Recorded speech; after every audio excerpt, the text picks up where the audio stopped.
I think you have to understand you're in control. Facebook and TikTok and podcasts and YouTube don't make you do anything. Yeah. They don't make you do anything.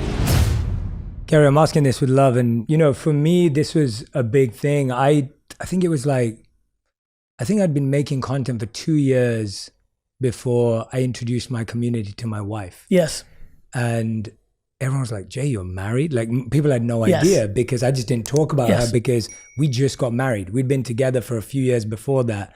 I was like, I need to be careful about what we're going to say, where this is going, how this feels. You've recently been more open about your relationship. Yes. We don't have to go there. This is You're being very kind and I appreciate it. Because I respect you. And I'm asking it from a place of respect. I am incredibly private, as you know, and the world knows. Because I'm going through a transition in my life, I felt like it got to a place where it was not sustainable for me to be 100% private. And so I've been a little more public. It is something that I'm desperately not interested in. Even the part we just talked about with my kids, it's not somewhere I want to go. I don't want to go. I don't want to talk about my kids. I don't want to talk about my personal. We can cut a little bit. No, I want you to keep this. Okay. And I'll tell you why. I want to remind people you're in control. Yeah. It's incredibly important and appropriate. And I appreciate, especially being very cordial for people to ask and things of that nature. But I want to remind people they're in control. Yeah. I want to provide value and put out things in my professional career.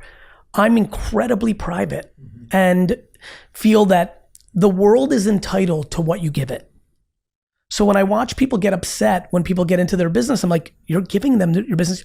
By the way, you're leveraging your business. I don't want to leverage nor give my personal life to the world. I don't think that's the right way, by the way. I just think it's my way.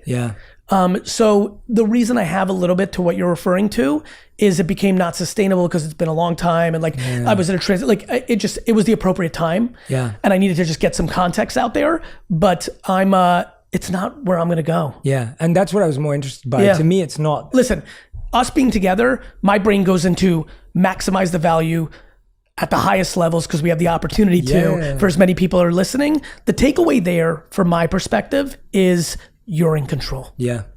You have a learning disability and you want to share it, mazel tov. You don't, great. It took me back to something less serious. It took me 15 years of public life to say I'm not candorous. And it's hurt me in my personal life and it's hurt me in my business life. You get to share what you want to share. And I think people should be careful of what they share. You share your abs as you're a good shaped dude, people are going to talk about your body for the rest of your life. Like you did that. You're going to show your kid all the time. They're going to talk about that relationship. They're going to talk. You're giving the world permission. I prefer not to give the world permission because that's a sacred place for me. Even look at my mom. She the greatest gift I could give to the world is my mom to the world. The greatest. She's alpha me. She's more experienced. She's a different perspective as a mom. She doesn't want it. The end, right? I thought my dad and mom would be reverse.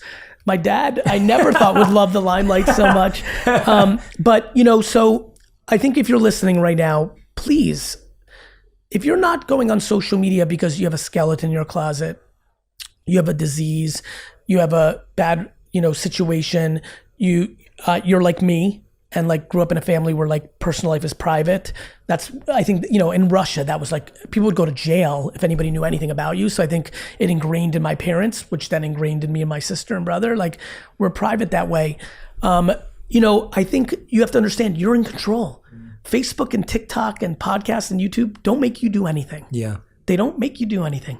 I'm so glad you addressed that because I think and this is why I brought it up, I think there's been a mask of false vulnerability that's been encouraged because of social media.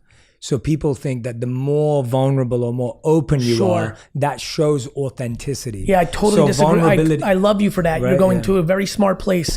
I would argue I see more lack of authenticity in the way that people are leveraging their family and personal life because they know it does well. I think the lack of accountability is leading to so much unhappiness. Life is so much better when you're this was my fault. Absolutely. You're in control. And so this was a wrap up to control. You're in control. You decide what you consume. You decide what you believe. You decide who you surround yourself with. You decide what you put out. Take on accountability. Yeah. Everybody wants the blame right now. The algorithm, they're acting as the algorithms are like hypnosis. And I understand endorphin hits and all that, but like you can delete the app. You can. Like, where's accountability in this? Yeah. Right? Yeah, absolutely. Like, we have alcohol, we have tobacco, we have drugs, we have weapons, and we have all sorts of issues, but most people play within moderation. That's on you. Yeah. And it's a tough truth, right? It's a tough truth. It's a tough truth. Especially when you're unhappy. Yeah, yeah. That goes back to why it's important. It's like the chicken and egg. It's like working out. Like, I got into better shape the last 8 years. Nothing comes less natural to me. Yeah, tell me. Nothing comes less natural to me. I can relate to you. Right? Man. But I was like, I just would like to live longer. Yes. I would just like to live longer. Yeah. And go figure. It's not apple cider gummies. It's not steroids. It's not implants. I've thought about it. I'm like, can I get chest implants? I put in a lot of work. I feel like Seth's good. Like, I feel like I've done more than Seth, but like my body type, like, you know, and I'm like, I probably haven't, but no, it's like eat well, go in the gym, do the right things. And so same for life, you know, whether it's meditation, whether it's exercise, whether it's therapy, whether it's good conversations, whether it's surrounding, you know, back to us not having the serendipity, you know, we've had some meals, we've had some interactions. They're always like, they're nice. We need more. I would like that. Yeah. And we'll build on that. I think, you know, I'm spending more time thinking about spending more time with more while doubling down on core, you know? You know, because I did a really good job in the last 10 years of doubling down on core, but I think being as busy and I love what I do, you know, I really do want to build out more of a friend network. I want to take more people from lightweight acquaintance to solid acquaintance. I want to take people from acquaintance to friend, from friend to best friend. And so I'm on a journey like everybody else, but I think that, I think, believe it or not, and this is going to sound so crazy for so many, the world actually has so much potential for everybody listening to be the best time to be alive. Medicine and technology, and there's so much, but we're caught right now. It's like a hamster wheel. We're in the momentum of focusing on, you know, the bad. Yeah. And there's always bad. Yeah. The Holocaust was bad. Genocide is always going on. Genghis Khan was not a fun time to be a human. Yeah. Like, you know, like we are very bad at history. I was a really bad student, but I did well in history. Like, but that starts with you.